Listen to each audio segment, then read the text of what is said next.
Hey, I'm Barry from Sunken Mine Railroad, and this is video 14, and it's really a milestone because I am basically finished with electronics. It's been a little bit of a journey, and this represents really about half of the project is the electronics part, and from here on in, I'm going to focus on the buildings and the top side of the layout. Again, since you last saw me, I've got a lot of hours in here. I want to review where I am and where I stand, and a couple of the roadblocks that I hit. So if I hit the roadblock, maybe you won't have to in the future. First thing is, I finished labeling up all of the touch toggles, switches. So if I have to unplug any of them, they're all labeled with unique numbers. So it's really 1 through 30, 1 through 32. And I went through those in a previous video.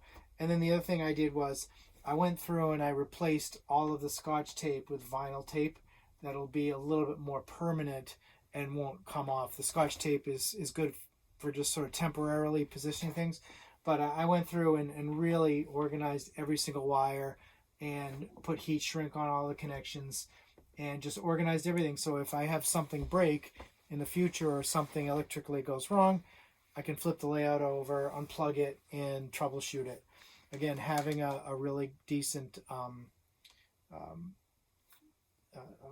probe or meter really helps in this area.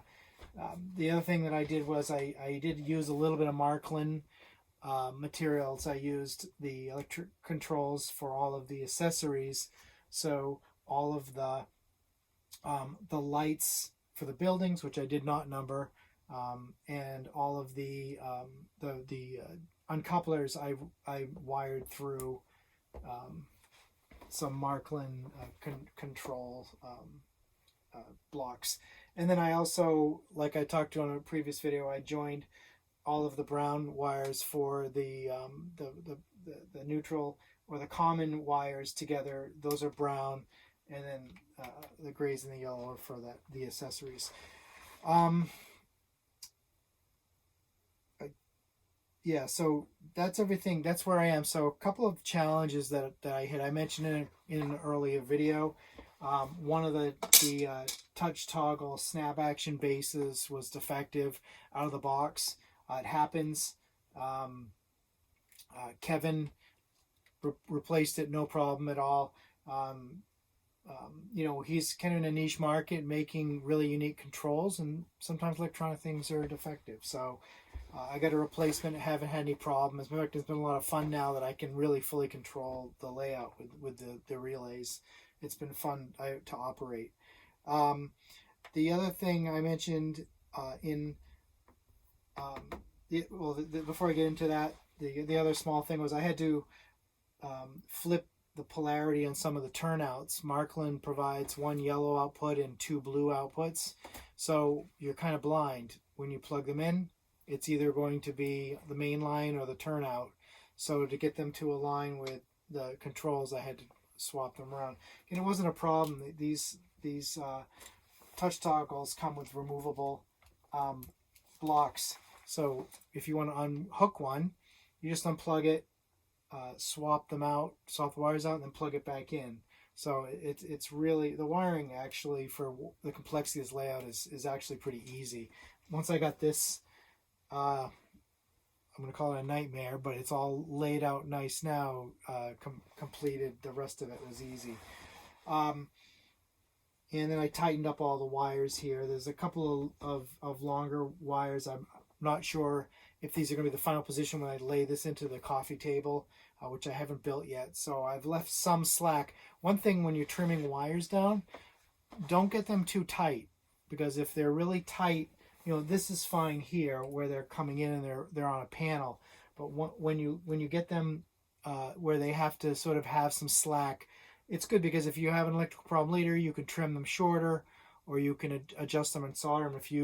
If you make them super tight, as temperatures change, they might tug on each other and create a short or some other issue electrically. So when you put them in together, keep the wires a little bit looser. Then, especially if they're under a table or you can't see them, you can zip tie them up and then undo them later if you have to mess around with them. So recommendation is, even though they're organized, if you look down here, there's actually a little bit of slack if I had to move things around. Or let's say I wanted to expand it later, I want to do something else, I can change things around in the future.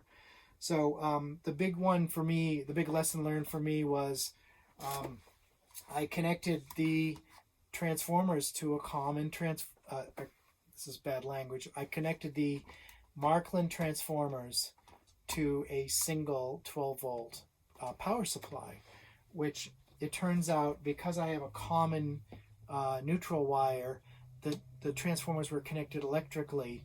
And what makes this really hard is it's not something you can detect when there's no trains on the track, because when you put the trains on the track, the motors in the trains complete the electrical circuit. So they act like resistors because they're using power. So I was running the train and sort of impervious, having fun. And then I noticed if I wanted to go forward with one transformer and backward with the other one, both trains would stop. I said, that's kind of weird. And then the other thing I noticed was when I turned one transformer to 100 and turned the other transformer up, both trains would accelerate. So I said, okay, I've connected something together, and started playing around, took one train off, and then the problem went away. So it was kind of a funky thing to troubleshoot. Then I did what I always do. I go to Google and I start searching for the answer. And I get a lot of Lionel transformer stuff, which is it's a whole different ball of wax because you have a center rail. But I found a website called East Bank Model Railway. I'll put a link to it. And they have this really nice section about basic railway electronics. And number 4 said, it would be a good idea to make a common ground, and then you can run all your accessories off the common ground.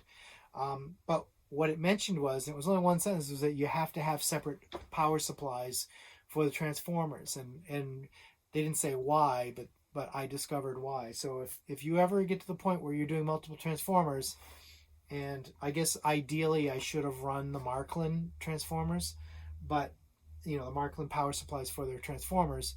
But the reason I didn't was I wanted to have a single power switch on the coffee table that powered everything, and I didn't want to have to run high voltage wire and sockets inside the layout. It just, to me, it didn't seem like a really elegant solution. I also didn't want to have to plug 4 different power supplies into this layout. I want, when it's done, it's going to be a coffee table. It's going to be one cord coming out of it. It's fused.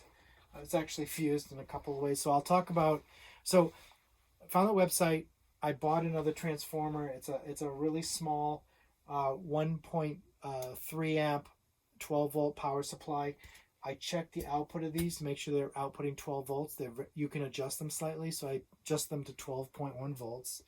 And I have this transformer running off this guy, and then I have this transformer running off the larger transformer, as well as the accessories. So the yellow and gray wire would normally run off one transformer, but when these are all mounted up, I want to minimize the number of wires that I'm going to be pushing in and out. So ideally I could have 3 wires. I could hook the browns together at the transformer, then I could have the 2 variable wires for the blocks, but the transformers themselves run off 2 separate transformers, and this one runs all of the accessories in this transformer through a automotive style fuse block with 2 amp fuses.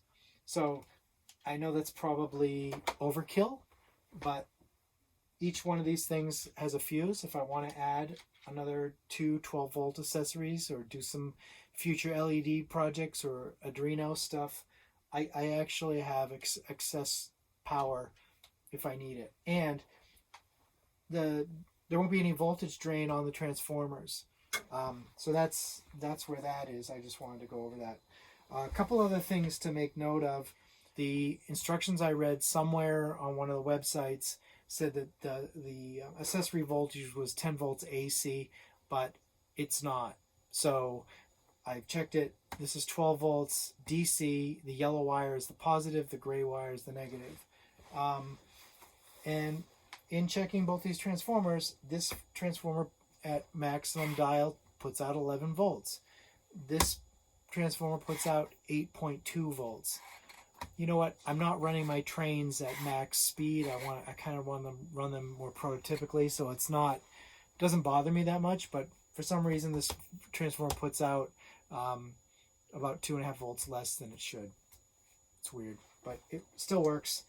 And then the other thing about the touch toggles I want to mention is I bought some photo paper and printed this on photo paper. They're kind of hard to see through the photo paper. So if I was going to actually make this permanent part of the layout, I would cut out the little eyes in my controls dots where I touch. I'd cut them out with an X-Acto blade, and then I might put a piece of Scotch tape to make them look frosted. And they'd light up better when it's in a bright room. So that's